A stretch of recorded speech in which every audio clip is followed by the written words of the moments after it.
That's just a terrible take, personally. We got shellacked.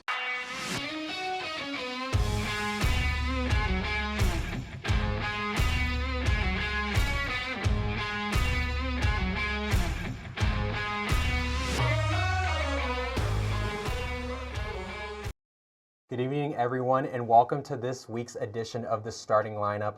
My name is Jacob Aries, and today I am joined by Nicole Cucamacho and Amelia Stanley. Ladies, how are we doing tonight? Thank you so much for being on the show.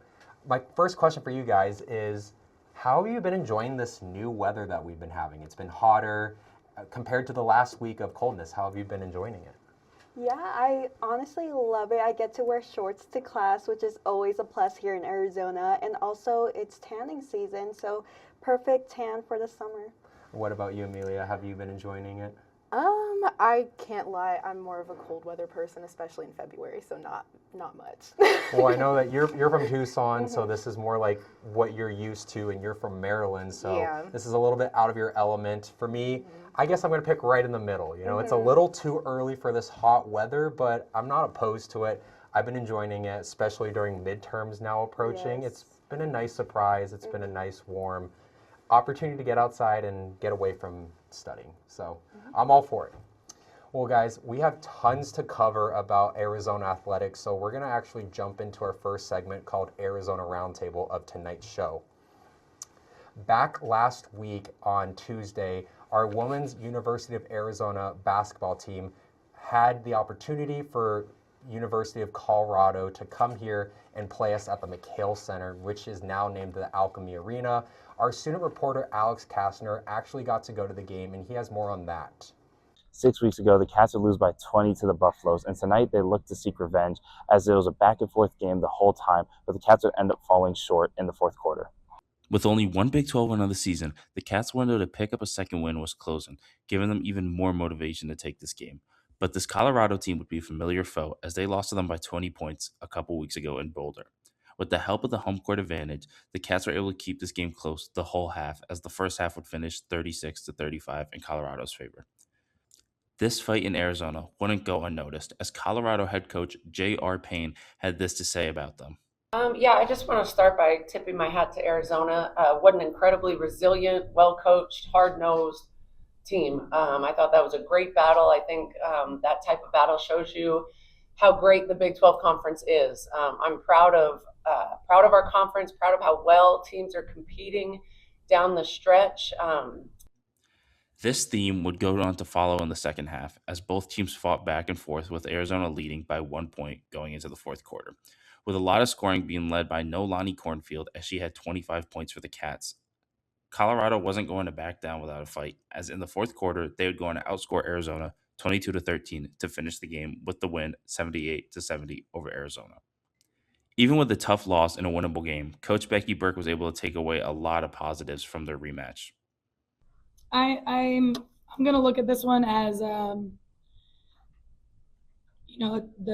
tale of two games when we played them 6 weeks ago, and then when we just played them just now. When we went to Colorado, we got our butts kicked from start to finish, and did not look presentable at all. And today we're in a position to win with 3 minutes left in the game, so I have to have some perspective on it and be really proud of truly how far our team has come. Colorado would be led by Anela Dutat's 20 points alongside 3 other players scoring in double digits. For UATV3, I'm Alex Kastner.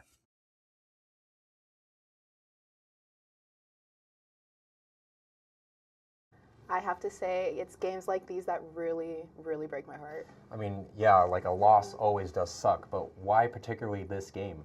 I mean, coming back from a loss against Colorado earlier in the season, they were doing amazing on offense at the beginning, but something happened within the second half, the fourth quarter. We were about 6 minutes away from winning, and we just gave up on rebounds. We gave up on defense. Almost like we were playing tired, like we just couldn't put it together at the end.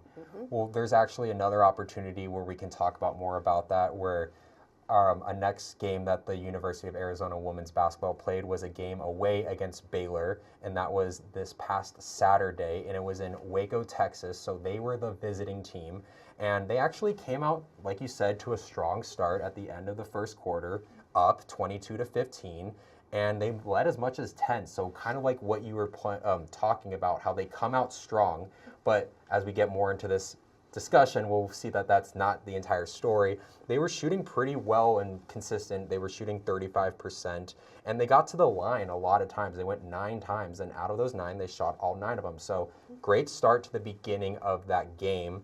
And then it just seemed that Baylor responded as the game went on because they went on an outscoring run. They actually outscored the Wildcats 23-8, and it was at halftime that they were actually up 38-30. So again, Arizona slowed down on their offense and just weren't able to put it together. What did you notice particularly? Any players in that game stand out to you?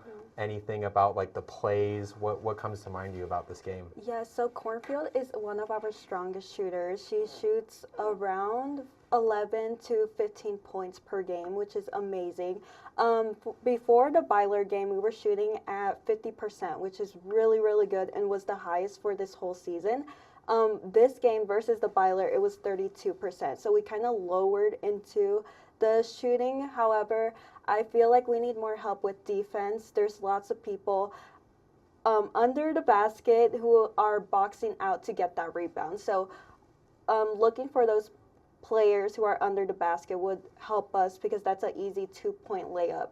And to prevent those, it will help us get more points and also work on defense. Nicole, I'll bring it to you but I want to elaborate on Nicole's point. Is I too saw Cornfield was the prominent player in that matchup. She actually was the game's leading scorer. It was tied between a couple of players, but only having 11 points. You know, we're a team we're used to seeing, you know, if not 1 or 2 players have 20, 21, 22 points plus. And the fact that our leading scorers had 11 and how we shot the ball so inconsistently, like Samaya Sukapong has been great ever since, you know, Michaela Purdue has dealt with injury. She's kind of been one of the players that has stood up and taken this role as being a team leader and like running the offense on the court. But she shot 3 for 17. Like that doesn't commit to winning basketball. Yeah. And you were going to have a point. I want to hear your take. Yeah, I agree. That's not a very good percentage to have against Baylor especially.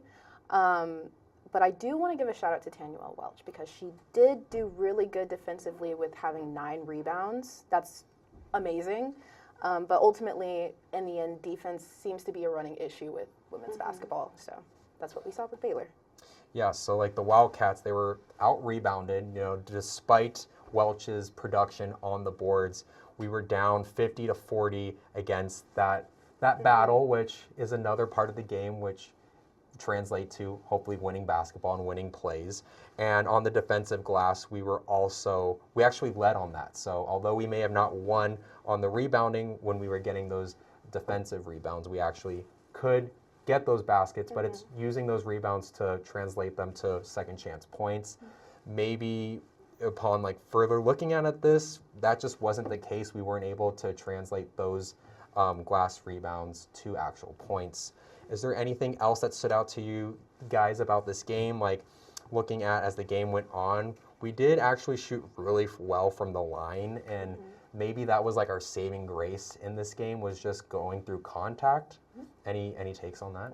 No, I agree with you. I think we did shoot really well from the line, and I think that kept us in the game. But obviously, ultimately, at the end, we just couldn't keep up with that. Right, and something that has been struggling with this team has been fouls. We do struggle with fouls a lot, whether it's games that officiating may not go our way or there's frustration on the court and we're trying anything to get, you know, some motion going. It just seems that we continue to deal with fouls, and we need to clean that up. Although the season is coming to an end, we need to focus on playing more of a game that, you know, translates to more points that aren't just, you know, from the line. Absolutely. Any other discussions about this before we move on to a next Arizona sport? No, I just wish them luck for their senior night, which is coming up next game. Really excited for that and to celebrate their achievements this season. Great job. Yeah, shout out to your upcoming senior night. We're talking about Women's Houston?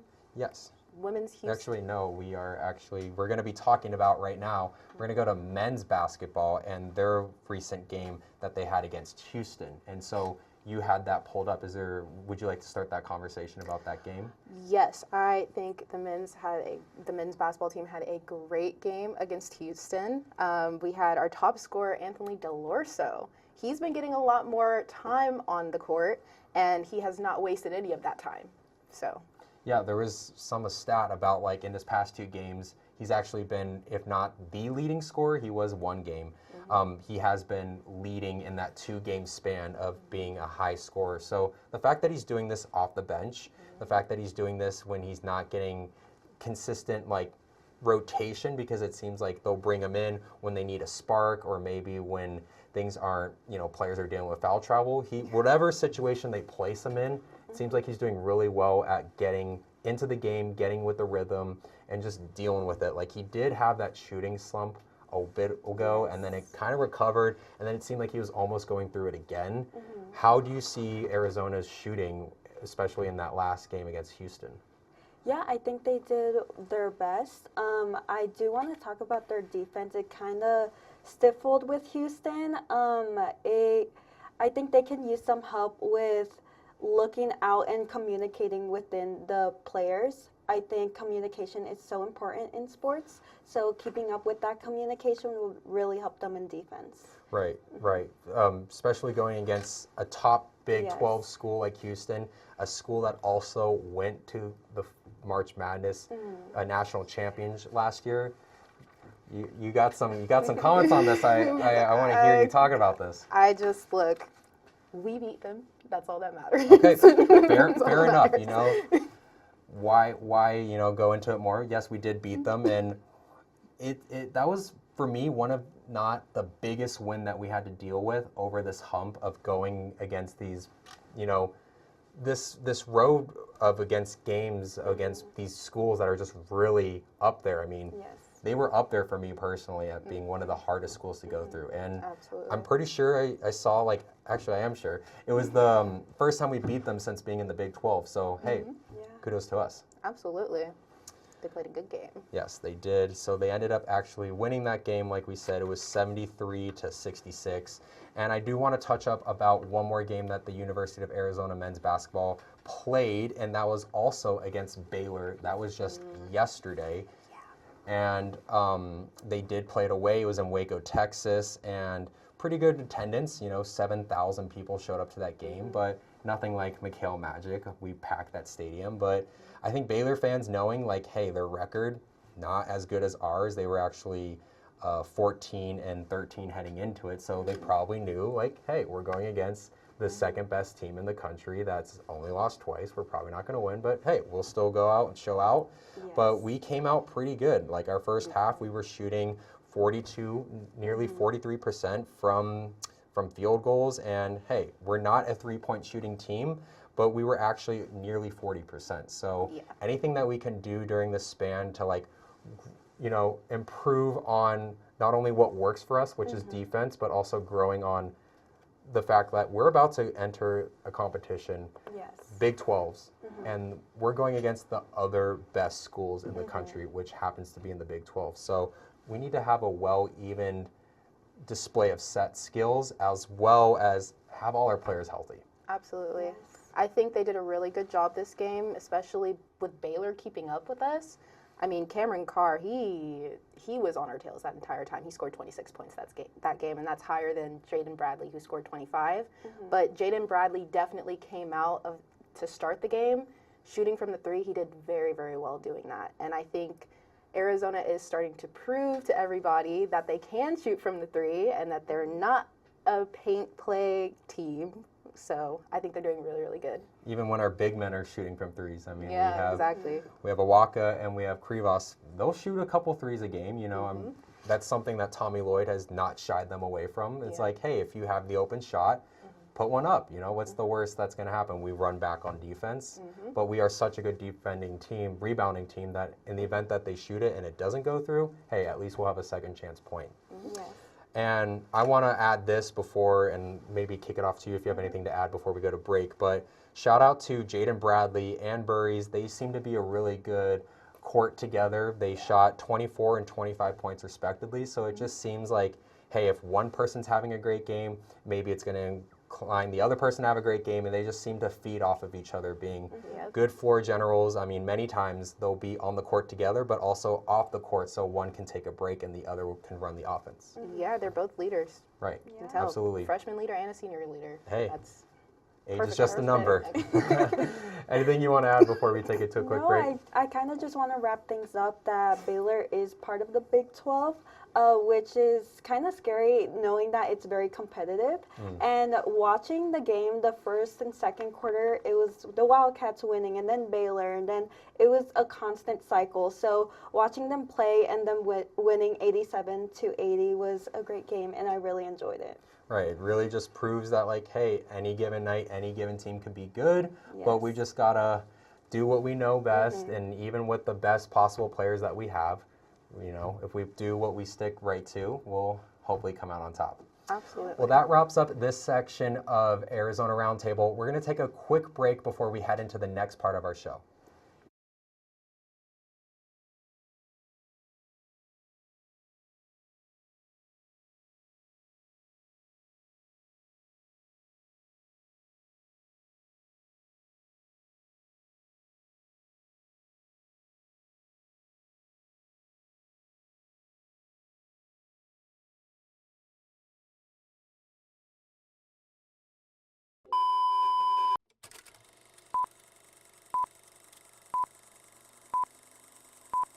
Hi, everyone, and welcome back to the starting lineup. It is fast approaching us that the MLB season is upon us, and it's actually spring training, and that happens. One of the places is up in Phoenix. And for those that don't know more about spring training, it's actually an opportunity for teams to come out and be more, you know, with the community, and for teams to play some exhibition games, get some like final reps before the long season. Teams can fine-tune their rosters, and not only that, it's an opportunity to like maybe some storylines can approach for the upcoming season, and we can get to look out for certain players during this time. And I wanted to use this opportunity now to talk about one team that has created a dynasty, and being that I'm from San Diego, they are often viewed as the big brother in our matchups with them, and they're not too far away, and that is the Los Angeles Dodgers. It's kind of hard not to root for all their success that they've been having and all that dominance. And while we were kind of putting this together, you wanted to jump on this and kind of talk about what your expectations was of this team and what kind of makes them so good heading into this season. Well, I think the Dodgers are doing really good right off the bat with spring training. They just played against the Diamondbacks today and went 10-7. They won 10-7. With Zachary Earhart, he had 2 runs. He's the left fielder, and Rookie Sasaki, our pitcher, our starting pitcher, having 3 strikeouts. So they're doing exactly what we'd expect them to be doing at the beginning of the spring training. So, being the team that they played was the Dodgers, I'm sure, you know, LA is not too far away from Phoenix, so a lot of fans probably followed to watch their team, but had to, you know, probably hurt for those Phoenix fans, as well as, you know, the Diamondbacks are a great team, and it just didn't seem to go their way at the end of last season. I believe they were kind of struggling towards that end of that last part where they didn't make it into that final postseason. Nicole, are there any teams that you are currently looking for and like have been doing some research on this upcoming season? Yeah, so my family are huge baseball fans, so I grew up watching the Dodgers. Currently, I'm rooting for the Dodgers. They have lots of potential. They did win last final, and I'm really rooting for Yamamoto, which was the last pitcher who won the final. So I'm really excited for them. I'm also a Diamondbacks fan, but I kind of moved towards the Dodgers. That Dodgers stock is kind of at an all-time high, and Yes. like, how can you not root for them? Especially during that Yamamoto, he had that game last in the World Series where he pitched all innings, Yes. and he ended up winning that Finals MVP. And the Dodgers, they're doing something interesting. I mean, they've done it, and they're continuing to do it, and teams are starting to take notice. Where, you know, the game of baseball is becoming so expensive. This baseball salary is just in a league of its own, and they've shown with all their players that they can pay them, but not at like immediately. They can actually stretch out that payment for, as you know, 20 years plus. So they're working with the rules. They're well within the rules, but they're doing this approach where they can pay top tier players to get top tier results. And they're banking on this as an investment, hopefully that it will continue to translate. Like I said, I lived in San Diego. I live currently 10 minutes away from the stadium where the Padres play. And every year I head into it wanting to be a Padres fan. But when it gets to be the final, like towards the end of the season, it's just really hard, you know? Like we're just not viewed as well as like a well-rounded team, but the San Diego faithful, they're so loyal to that team, and I feel bad for jumping ship. I don't think I really am, but I'm more than ever likely to root for the Dodgers instead of turning off their games. And I feel your pain. Yeah. My entire family are Tigers fans. Oof. Okay. Yeah. So that basically sums it up. And are they a team that you're going to be continuing to root for, the Tigers, like you said? I'll always root for the Tigers. Always, okay. Always. Die and live by the Tigers. Family team. Yes. So, guys, the season is 160 games plus. Yeah. It's, you know, we're right at the beginning, and it's only going to ramp up more. So, are there any expectations? Are there anything that you would like to see from this season? Any sort of players that you're following? Yeah, so I love Shohei Ohtani. I think the only issue with him, he has shoulder injuries. So we're hoping nothing bad happens, but I'm really rooting for him. I really hope he pitches more games this season. Last season, he pitched for a few games. So I'm really hoping to see him more on the field and playing baseball. Right. He had that shoulder surgery, and he needed some time where he couldn't actually pitch the ball. Yeah. He can only hit it. So hopefully, you know, with this off season that he's had and the time that has been since that surgery, that he's only going to improve from that because, I mean, he's that dual threat that the Dodgers were heavily recruiting from. So I also am looking out for Ohtani, and I hope he continues to have that success that he had from last season, that historic season, and only improve on that. Because we are truly watching a player in a league of their own right now. Yeah. What about you? I'm definitely looking out for Rookie Sasaki with his 3 strikeouts. I mean, that's something that you would expect to see from the Dodgers. So I don't have any expectations for any of the teams. I'm just going to let the season play out the way it is, but definitely paying attention to him for sure. Yeah, those Dodgers, like, I'll keep them in the back of my mind. You know, I'm not going to not be rooting for them, but I'm definitely going to be looking out for Ohtani and as well as Yamamoto, their pitcher. Yeah. But in terms of me, you know, if I'm ever home, you may catch me at a Padres game. It's very easily for me to just walk on down the hill that I live on and just, hey, I'm at a Padres game. So hopefully this season, their spring training goes well for all teams that are participating up in Phoenix and at the start of their season. So with that, we're going to head to our final commercial of the night, and we'll come back to end out the show.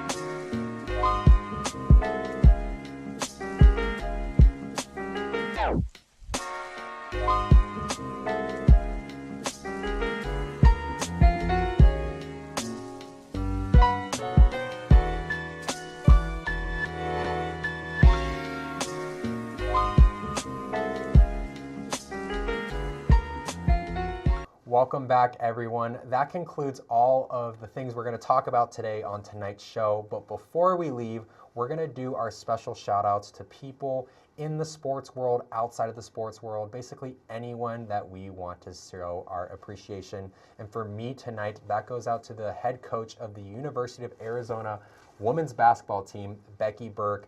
Thank you so much for bringing that new identity, accountability to this team. Although we have struggled at times this season, I know that you're going to continue to build upon this season as a learning opportunity and for newfound success. So thank you very much. And for you, who would you like to give your special shout out to, Nicole? Yes, so spring sports has just started. I do want to give a shout out to the University of Arizona softball. The girls are doing incredible. They have won their first games in the season, so I'm really rooting for the girls this episode. Shout out to you, ladies. And for you, Amelia, who do you have to shout out? I want to shout out the seniors of the women's basketball team, Lonnie Cornfield, Mickey Purdue, and Nora Francois. You guys played an amazing season. Congratulations. Well, that about wraps it up. Be sure to check out our social media to stay updated everything on Arizona. Also, be sure to tune in this Monday for Wildcast. Once again, I'm Jacob Aries. I'm Nicole Camacho. And I'm Amelia Stanley. Have a great night, Wildcats, and be sure as always to bear down.